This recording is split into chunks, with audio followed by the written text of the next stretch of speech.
வணக்கம் மக்களே, நம்ம கரூர் கிராமத்து சமையலில் உடைத்தூத்திய முட்டை குழம்பு எப்படி வைக்கிறதுன்னு பார்ப்போம். 1/4 கிலோ வெங்காயம், சோம்பு 1 ஸ்பூன், 4 பட்டை, கிராம்பு, 20 பல் பூண்டு, ஒரு கட்டை விரல் சைஸ் அளவுக்கு பார்த்தீங்கன்னா இஞ்சி எடுத்துக்கலாம்.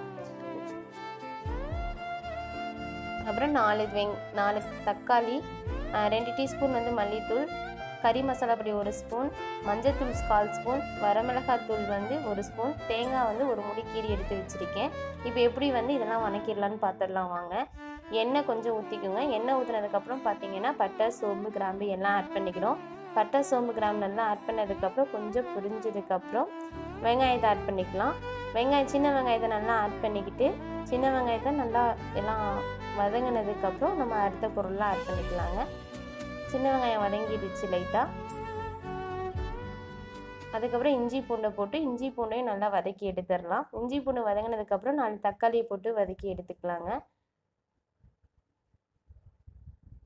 தக்காளியும் நல்லா வதங்கினதுக்கப்புறம் அடுப்பை கம்மியாக வச்சுட்டு நம்ம என்ன பண்ணலாம், எடுத்து வச்சுருந்த மசாலா எல்லாமே அதில் ஆட் பண்ணிக்கலாம்.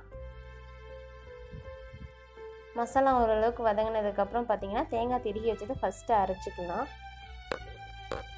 அப்புறம் இருக்க வேண்டிய போட்ட மசாலா எல்லாத்தையும் அரைச்சிட்டு எடுத்து வச்சுக்கலாம். நம்ம இப்போ முட்டை குழம்புக்கு தாளித்து விட்டுடலாம். வாங்க பார்க்கலாம்.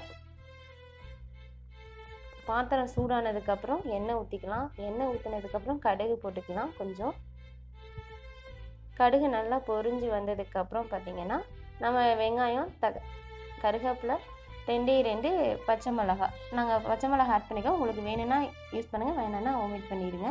அரைச்சி வச்ச மசாலாவை இதில் சேர்த்துக்கலாம்.